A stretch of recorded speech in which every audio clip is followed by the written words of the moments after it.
Hello, this is Come Home America with Nick Hancock, episode 15.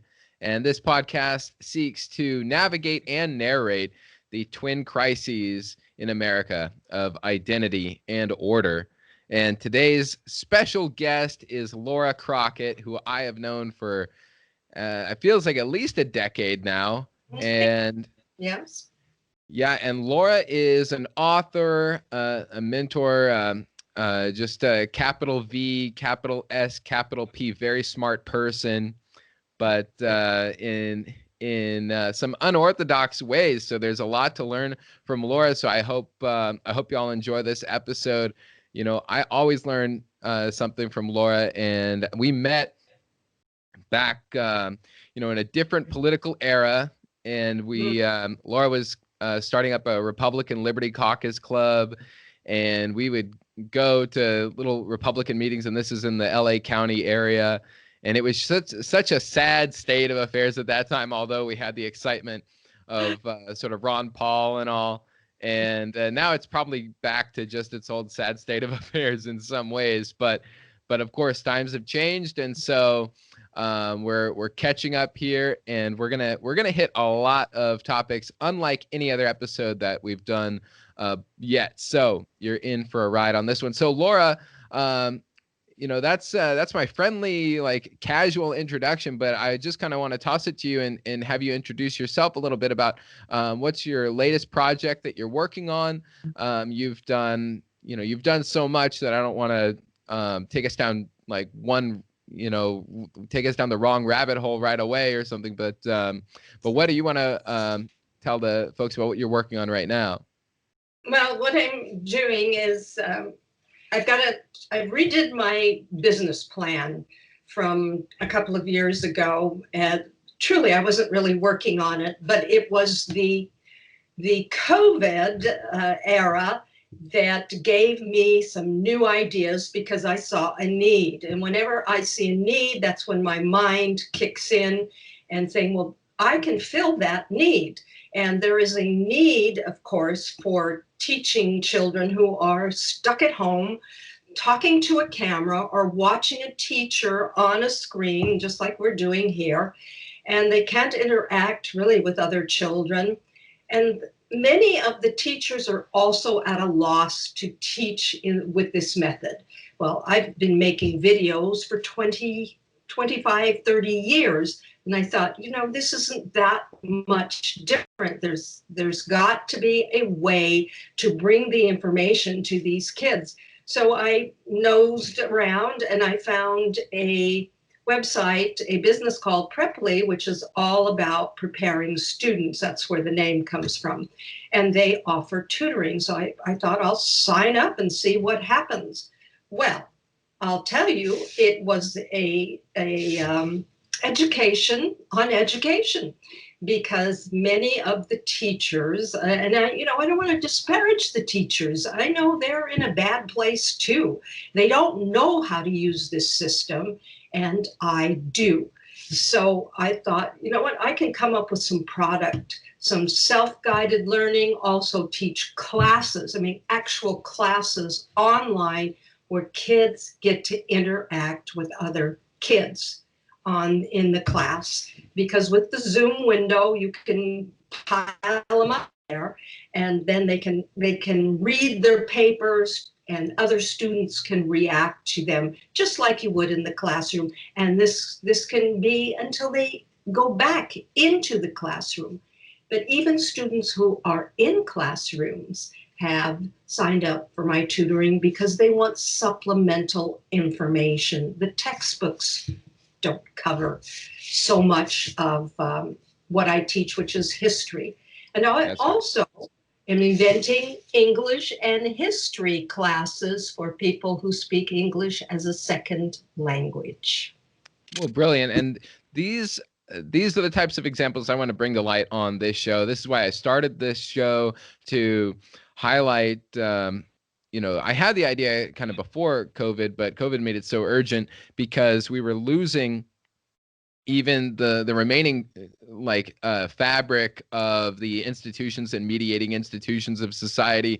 And the one hope that I had was coming out of this schools being shut down and kids doing homeschool. And I knew it was, not ideal, but people are put in these situations and they're challenged, and hopefully they rise to the challenge. And so these students that you have are very fortunate to have you, because Laura is not just a teacher of history or even just a student of history herself, but she is from history. You are the favorite. You are the favorite great niece of Davy Crockett. Isn't that right?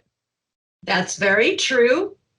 And I even, if you go back further, I have other historical and some notorious people in my background. So that's the second project that I'm working on, and it's called Father and Mother, the story of Western civilization is told by my ancestors. Because when I started to study my ancestors, I said, I could give a history class just based on these people. And as you know, and Alice also knows, I have ancestors 31 generations removed named Nick and Alice. That's right. And these projects, I checked out the outlines on them on lauracrockett.com. So open a new tab as you're listening to this and check out lauracrockett.com. Very compelling stuff. And look, our oldest is 3 going on 10. Like, he's just so smart and big and everything. And it's like, I feel the urge to homeschool coming on. I mean, he's doing fine just on his own. I don't need to interfere too much, but we're reading to him and we're getting excited about what to read next. But this is a very exciting time, despite despite the most obvious, gray cloud over everything right now. So yes, so I want to get into different ideas of governing principles and secession that people are talking about now, and maybe some talk on monarchism. Get your ideas on just these off the like, what would you say, like outside the limits of allowable opinion. I don't know if anyone's ever coined that phrase, but let's just stick with COVID just for the minute, since we're talking about children, we're talking about learning, we're talking about society as a whole. So what's your like one big takeaway on all of this, if there is like one? I mean, to me, I think what's really scary is like watching parents not just mask their children, but you're seeing like children walking around in gigantic trash bags. You're seeing like children being, if they're allowed out of the house, hauled around in these little contraptions. And it's kind of just disturbing on its own to think of children growing up seeing people wearing masks. So yeah. I'm thinking of the children. So with that, maybe you want to extrapolate a little bit more on what you think might be the long-term effects of this.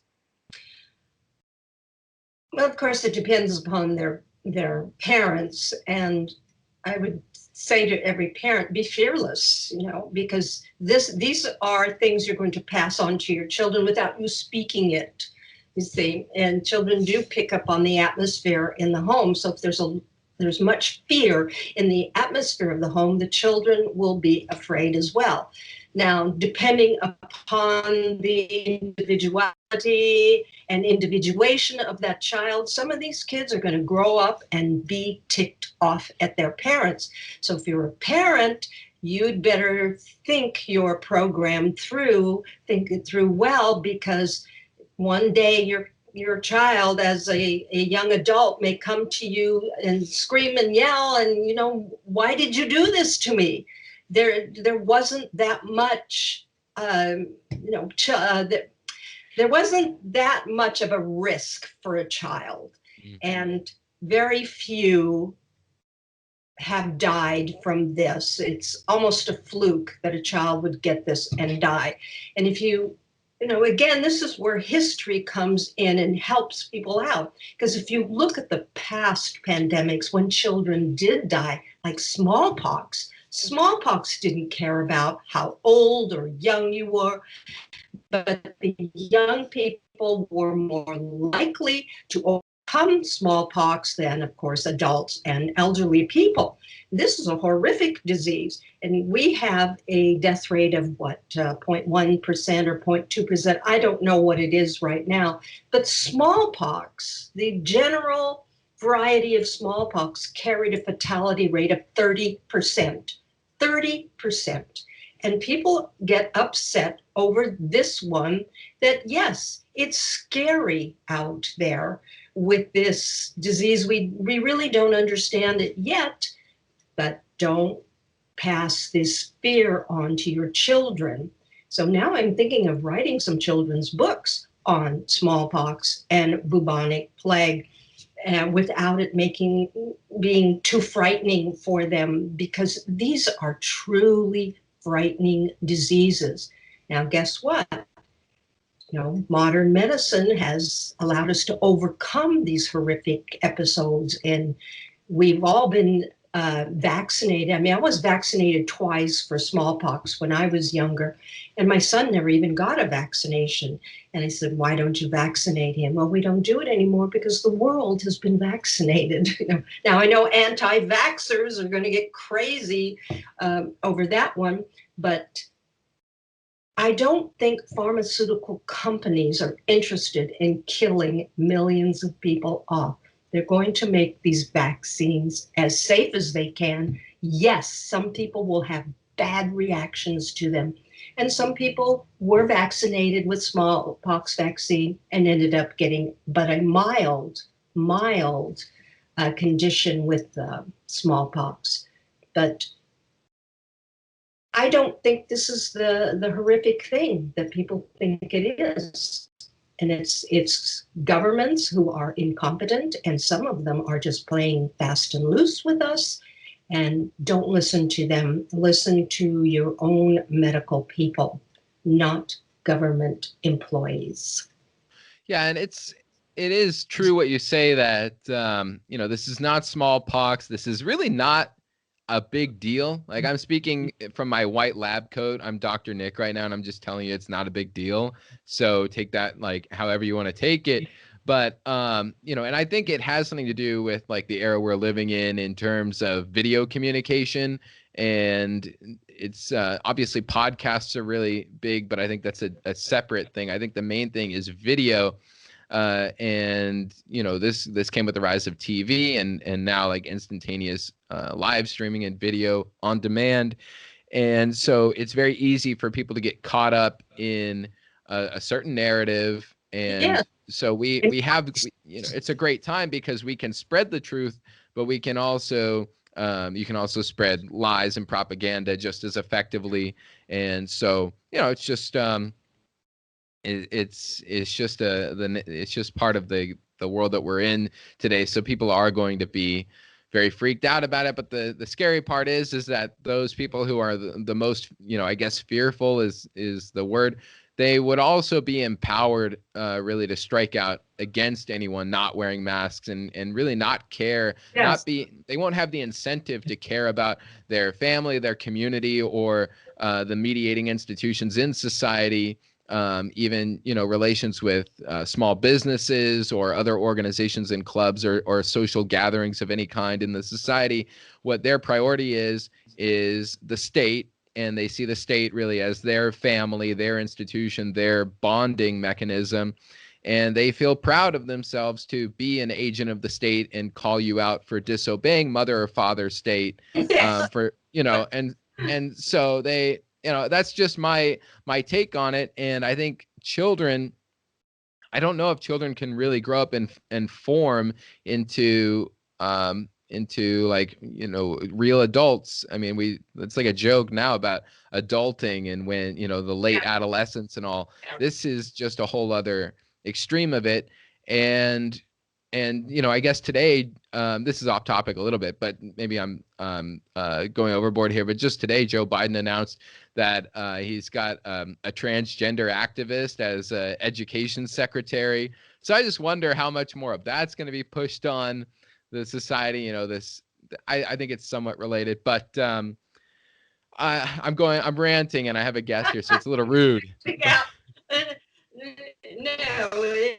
I mean, it's whenever someone feels frustrated and says to me, I don't understand how Americans are doing this. They're so fearful. I said, did you forget about 2016 already, when Trump became president and all these people were going into this tailspin of emotions? Oh my God, you would think somebody was about to kill them all. These are the same people. You're Nothing right, has they are. changed. And 4 years isn't enough for things to change radically in any way.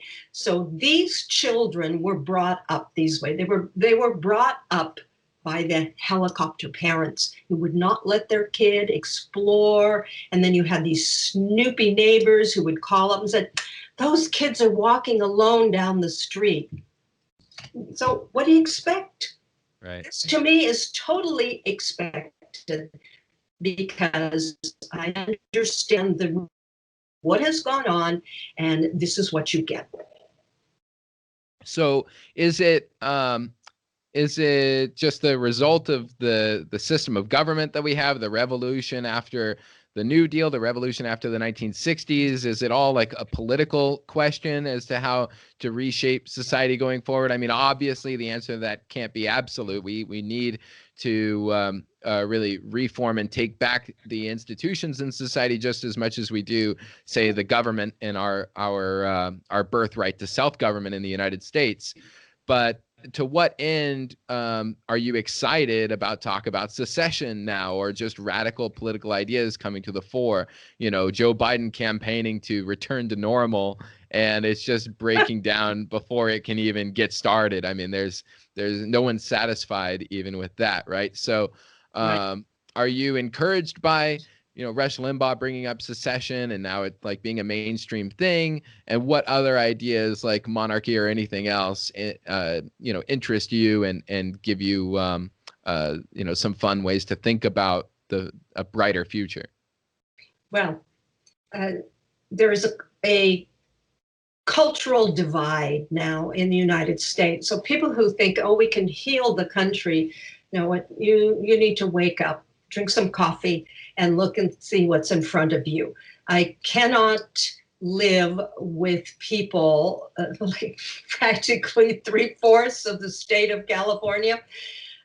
Fortunately, I moved out of Los Angeles, so I feel like I'm back in America somewhat, but I don't know those people, and I do know them at the same time. I don't know how they got to this idea, this fantasy land. They're in fantasy land. They think that they can lose all these jobs, all these businesses, and then things are going to go back to normal. I don't think so. Normal is gone. The United States that I grew up in is gone. And I think much of it was gone when you were a child. It was already gone, but you wouldn't know that. But when Reagan, to me, Reagan was probably the last president that I respected because he tried hard. He wasn't perfect. People always looking for this perfection in a president. Ain't gonna happen, all right? Just not going to happen. And so all these fantasy ideas that we have as Americans, many of them we found out were really not sustainable, these ideas. And now that the progressives have taken over the education, and they have taken over, of course, the bureaucracies, what are you going to do? You can't fight these people and try and change their minds. They are where they want to be.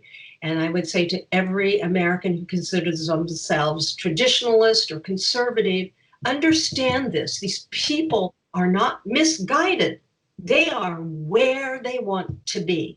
So I say, give them their own country and let us have our own country, all right? And we'll see how things go from there. If history repeats itself whatever country is business friendly, that's where the businesses will end up going. Yeah, and of course you do see that because we have some remnant of our like federalist Republican form of government, and so you have those options of folks moving. Like my family, we moved out of LA to Fort Wayne, Indiana. You've got Yeah. Elon Musk leaving California, yada yada. Folks leaving New York, Illinois, wherever they don't like, they can move. And of course, not to make it all Joe Biden and contemporary like that, but just to say, Joe Biden talking about no red states and no blue states and only the United States, it's really coded language for saying like they're all going to be just, doormats for Washington, D.C. bureaucrats, right? And so we need to have red states and blue states and much more color in the states probably, and much more breakup in terms of the political lines and where they're drawn. Like we need to go more in that decentralist direction. And I agree with you that, we can look at the progressives as enemies in an extent, to some extent, in terms of like these are very irresponsible, very irresponsible and irrational like arbiters of power. These are not like some rational like progressives or someone with just a different idea of how to run things. Like the crop today is one that's very destructive and will really bow down to those who are committing arson and rioting across the country. So I think it's falling that way fast. And as much as we think of those folks as not ones that we can really peacefully coexist with, and that everything's got to be butting heads. Yes, in one way to think about it is give them a country, allow them to live on their own. In another sense is just simply to say like we're not going to play by their rules anymore. And if they're going to live in this society with us, and I think actually they will, as you say, there's no getting rid of them. They're sort of like I think Curtis Yarvin, Mencius Moldbug, said that they were sort of like a crazy drug addicted uncle or some like unfortunate relative that you can't really get rid of, but also you just don't give them the keys to the car, sort of thing. Right. And so we have to learn to live with these folks, but at the same time be absolutely forthright in our own vision for a free society, because we're losing it. And I think the first step is some form favorable towards decentralization, but really making sure that certain folks in the society with certain ideas just aren't allowed near the gears of power anymore. And libertarians like to say that we can eradicate state power and live in a stateless society. And I am increasingly very skeptical of this, because I just see power dynamics emerging somewhere, even if it's not the state. I mean, we see it with the deep state, or we see it with big tech or other forces in society. So what's your thought on that? Well, I compare their idea of anarchy with the period of history we call the migration period. And this was after Rome moved east. And some people say Rome fell, but Rome didn't so much fall as Rome broke up. And the army moved east with them, or they became renegades and started to put together their own little fiefdoms. And this, of course, is before the feudal era, but the feudal era grew out of this period. So that we're talking about from the 5th century to the 10th century. I don't know how Europe survived it, but it was just a crazy period, just madness, because the Germans were coming south. They take over France, what was called Gaul at the time, Roman Gaul. And they moved to England, they moved to Scotland, and they truly come in not to be belligerent, but people who are living there are saying, hey, You guys who are speaking that weird language, what are you doing here? Oh, I remember you. The Romans fought you guys off for a couple of centuries and they moved. Now here you come. And this is what happens when the big power goes away. It leaves a vacuum and something of power will fill it. And this is where the libertarians, to me, drive me a little nuts, because you have to take human nature into consideration whenever you come up with an idea about organizing human beings. Human beings are not all created equal. That's one of the big lies that we were fed forever. We're all created equal. No, some guys are alpha males. And I don't care what you call your organization, they will take it over. And they will do the same within the Libertarian Party. And I think sometimes the LP's problem is they've got some frustrated alpha males in there, and a couple of alpha females who want to take it over, and there's a lot of resistance against them. Who knows what they would do with it if they did take it over? Maybe they would make it a successful party. I don't know. No. But this is human nature, that we are in a hierarchy. We're born into hierarchies. Nature is of hierarchies.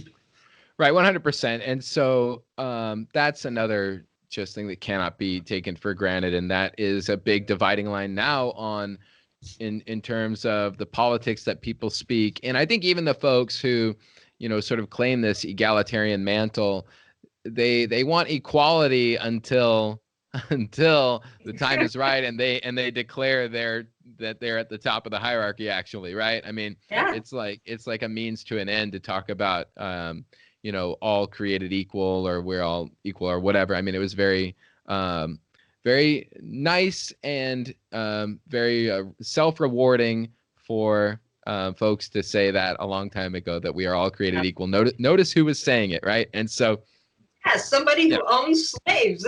Yeah, and it's not like to say that in a leftist way or in a Black Lives Matter sort of way or whatever, because they're making they're making sort of the same gestures toward equality, while really what they're actually doing is looking to suppress any part of society that they don't like. And so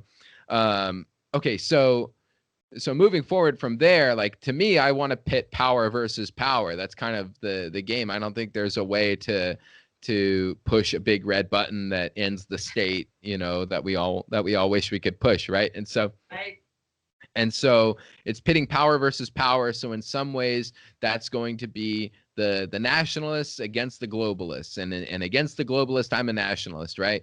But then at the local level, I'm a localist against the federal government. Like, I want my state or my local community to stand up to the governor or up to the president or whatever body is sort of like, supposedly bigger or something. So we need power against power, because only power limits power. And so just getting back to the sort of like ideas of secession, nullification, do you see a future for those? And what, are you optimistic or hopeful, or do you consider yourself a 10th Amendment, 10ther kind of person? Is that a good strategy going forward in your eyes? Well, I think that those who think that they want to create their own country or state, they need to start acting on it. Formulate a plan, gathering people who are like-minded. And I'm starting to do this in my little corner of the world, because I want to educate people first. This does not mean life is coming to an end, but these things happen all the time. Imagine sitting in the middle of Gaul, and it's the 4th century, and all the soldiers leave. All of a sudden, oh my God, you're going to have to start protecting yourself at that point. But it's a reactionary thing. And I say, don't react, let's act. let's formulate a plan. How will this happen? Who do we know that we can get onto our side? Somebody who's powerful and wealthy.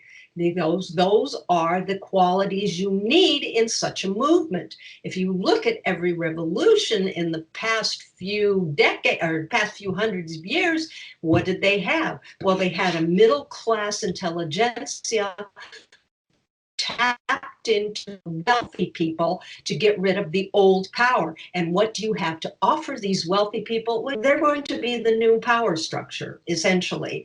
And can you not offer this to them? I don't think so. Let's think about this. They're the people who have the deep pockets, because it will cost money and it will cost time and effort, and it will turn over people's lives and upend things for them. So do they want to do that, or do they want to just go and stay with the old program?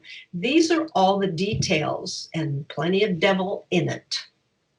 Absolutely. And you know, there used to be some like independent, noble, natural elite sort of class that had the money, and now like the money is all at the very top with these people with no, you know, no attachment to the society that we all live in. You know, it's completely divided. There's no crossing back. There's no saying, you know, oh, you know, I haven't called in a while. Let me pick up the phone and give them a call. Like there's no connection anymore. You know, there's nothing that can bring them back. You know, Charles Murray has done great work on this in terms of just the divided stratum in society. I want to ask just a historical question.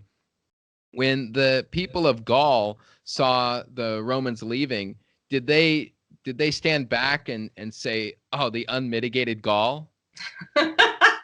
Was it unmitigated at that point?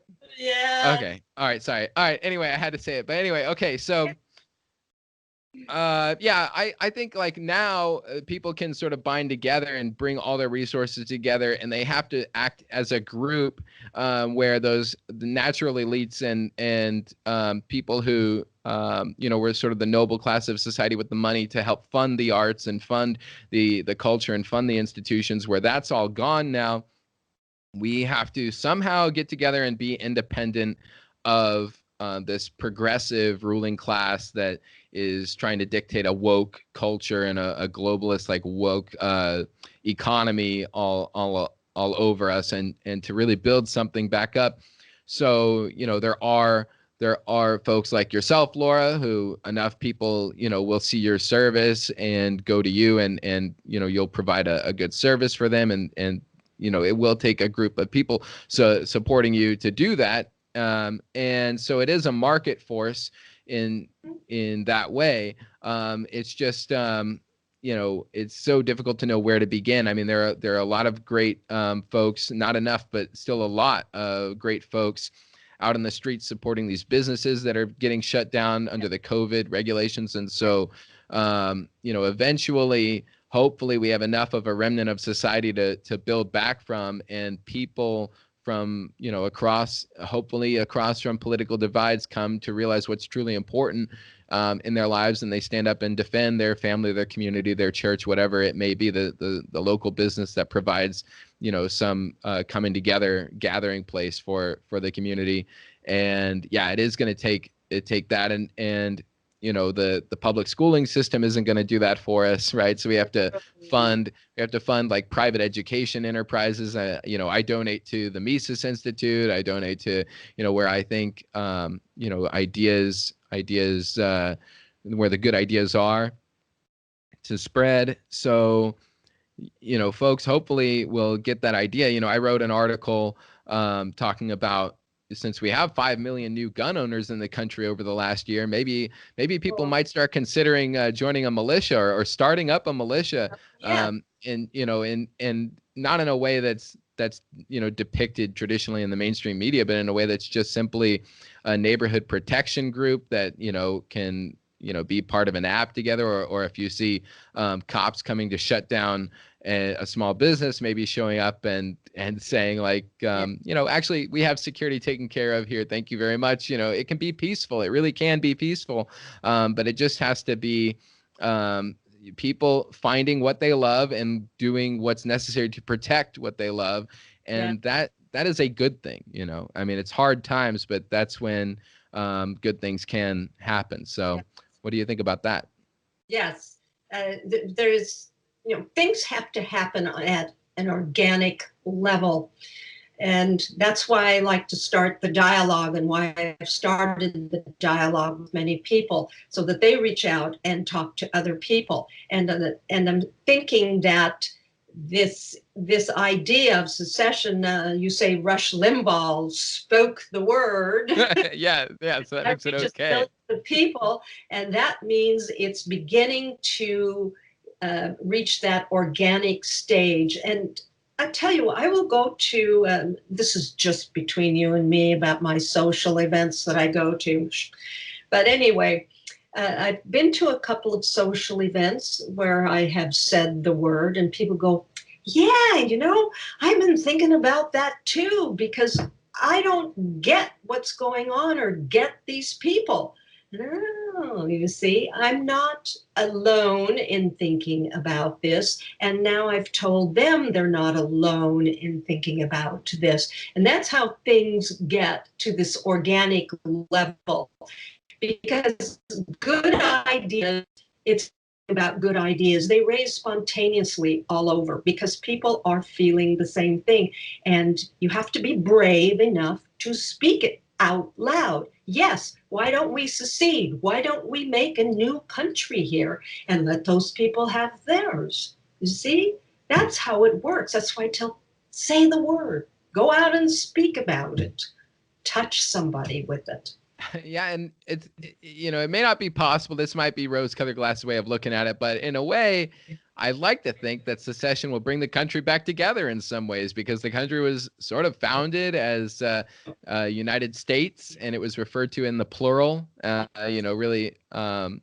Really, emphasizing the importance of each state as if it were its own nation state. And now Gavin Newsom calls California a nation state.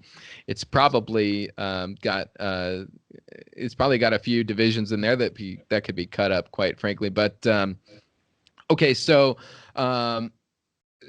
maybe there's hope in secession where folks will just learn that we actually can live next to a state that disagrees with us on certain policy, and it's not that big of a deal, and so we can remain under some sort of compact union. Hopefully that's it. As we are right now, though, folks do point out, I mean, you just look at a county by county map of the United States, and it's not so simple. It's not like North voted for Trump and South voted for Biden, or the opposite or anything like that. So it's a little complicated, lots of work to be done. But as long as we, focus on the family, the community, whatever bonds that bring people together wider than that, be it your church, the educational systems, whatever mediating institutions between you and just these, like, the power elite, if you can weaken your dependence on the power elite, and I love my Costco, that's my power elite that I like. My guilty pleasure is Costco, so I still go to them. But you know what I'm saying? It's like if we can build some bonds on a smaller level and decentralized level, and some of that can be online and some of it has to be in person as well. Yes. Then that's actually going to just naturally through those choices and decisions that people make. I think actually ultimately that's the trajectory we're on, is going to be some element of separation, and it absolutely can be peaceful. So people trying to make fun of those, like, oh, Trump supporters are poor losers and sore losers, and they're talking about secession now. It's like, why are you mad at them for that? Like, if you don't like them, why won't you let them go? I don't understand. But so let's wrap up. I won't keep you much longer. But some final thoughts on just kind of what we've covered here, and really anything else that you'd like to talk about, Laura. I'm happy to talk all night, but I think it might be better to just bring you back for another episode sometime. But lots to talk about. So anything that we missed or anything else you want to plug? No, we've covered a lot of ground here. Thanks for letting me plug my new business, which is very much like the old business. But we've covered a lot of ground, and I think that what I want to say to people is, those of you who are believers, that God said, "Fear not, for I am with you." And you need to really buy into that statement that he has made to us, because that's what sets you free.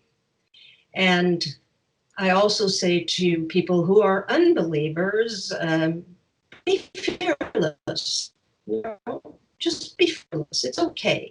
Live, because those who truly live life are not afraid of dying, because we've lived our lives, and death comes for all of us. Life is fatal, as the old saying goes.